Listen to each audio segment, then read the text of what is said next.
فإن خير الحديث كتاب الله وخير الهدي هدي محمد صلى الله عليه وسلم وشر الأمور محدثاتها وكل محدثة بدعة وكل بدعة ضلالة وكل ضلالة في النار.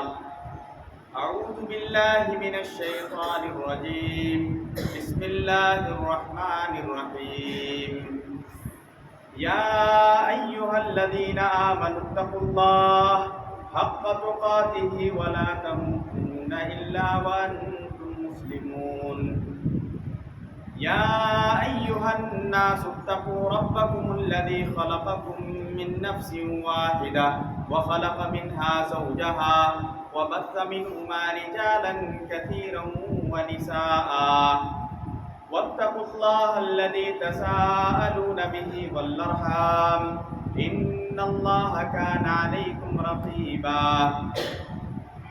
يا أيها الذين آمنوا اتقوا الله وقولوا قولا سديدا يصلح لكم أعمالكم ويغفر لكم ذنوبكم ومن يطع الله ورسوله فقد فاز فوزا عظيما.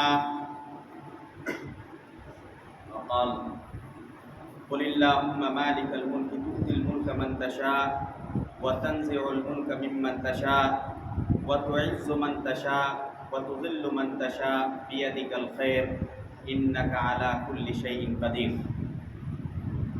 محترم حاضرین جمعہ، اللہ رب العالمین کا شکر ہے کہ اللہ رب العالمین نے ہمیں یہ بہترین موقع عنایت فرمایا کہ ہم ایک ساتھ جمع ہو کر اللہ کے لیے اللہ کے گھر میں جمعہ کی ادائیگی کے لیے جمع ہوئے ہیں.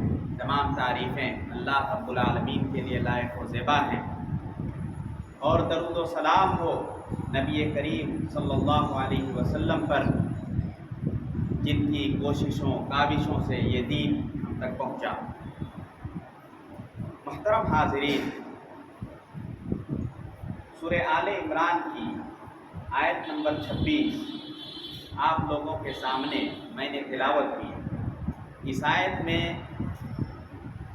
یہ کہا گیا کہ آپ کہہ دیجئے قل اللہم مالک الملک، کہ اے اللہ تو بادشاہت کا مالک ہے، تو جسے چاہتا ہے حکومت دیتا ہے اور جسے چاہتا ہے چھین لیتا ہے، جسے چاہتا ہے عزت دیتا ہے اور جسے چاہتا ہے ذلیل کر دیتا ہے، اور اللہ رب العالمین تو ہر چیز پر قادر.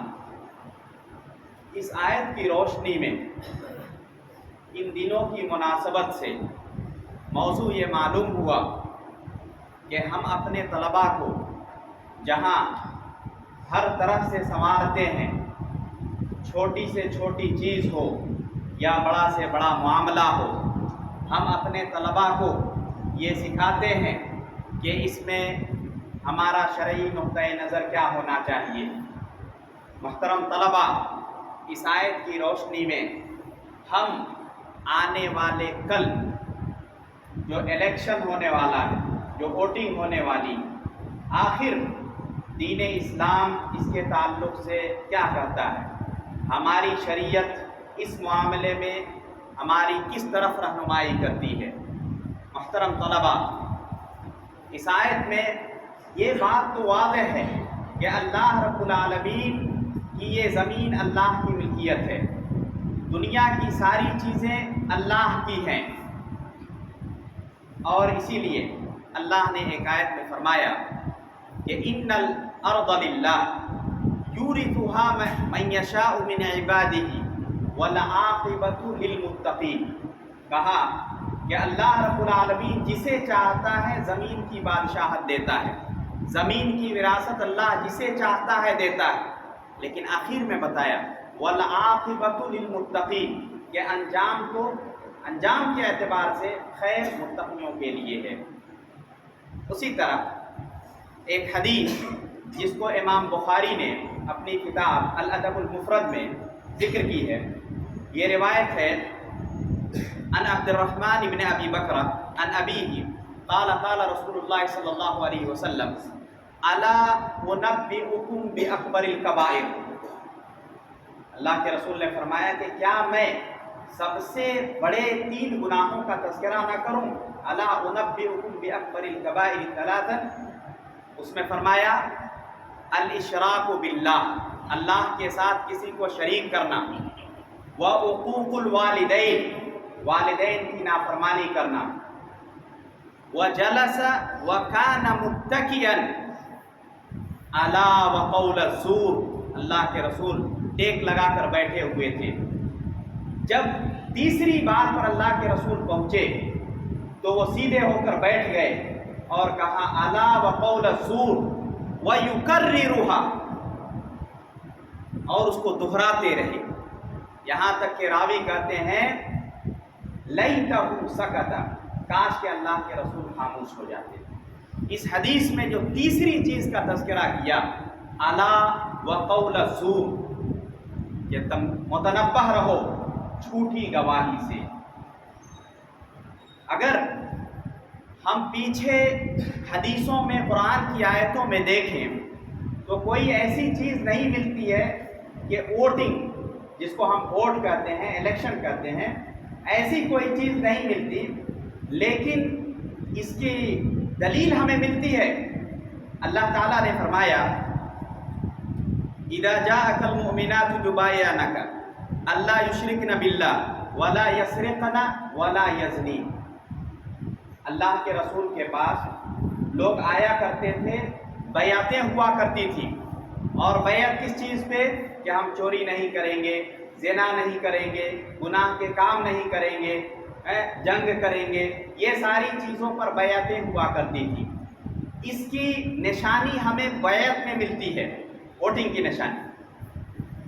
اس کی شرعی حیثیت کے سلسلے میں صاحب معارف القرآن نے لکھا ہے کہ اس کی ایک حیثیت، شرعی حیثیت، ووٹ کی شرعی حیثیت، یہ ایک سفارش کی حیثیت ہے۔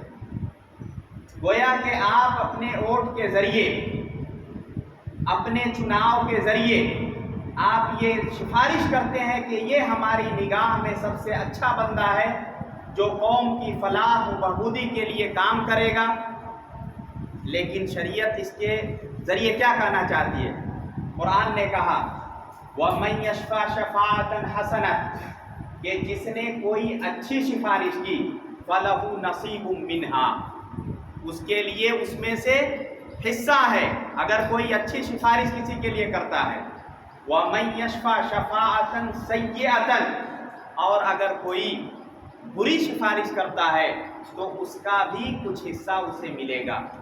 گویا کہ آپ اپنے غلط چناؤ کی وجہ سے، غلط آدمی کے انتخاب کی وجہ سے اس کے گناہوں میں برابر کے شریک ہوں گے، قرآن نے یہ کہتا ہے۔ دوسری حیثیت شریعت کی نظر میں ووٹ کی، وہ ہے گواہی کی حیثیت۔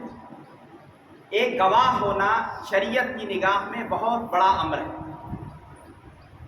اللہ کے رسول کی آنکھیں جب اشکبار ہوئی، فَكَيْفَ إِذَا جِئْنَا مِنْ كُلِّ أُمَّةٍ بِشَهِيدٍ وَجِئْنَا بِكَ عَلَى هَؤُلَاءِ شَهِيدًا، کہ وہ وقت کیسا ہوگا کہ جب تمہیں ہم ان پر گواہ بنائیں گے اور ان پر تمہیں گواہ بنائیں گے۔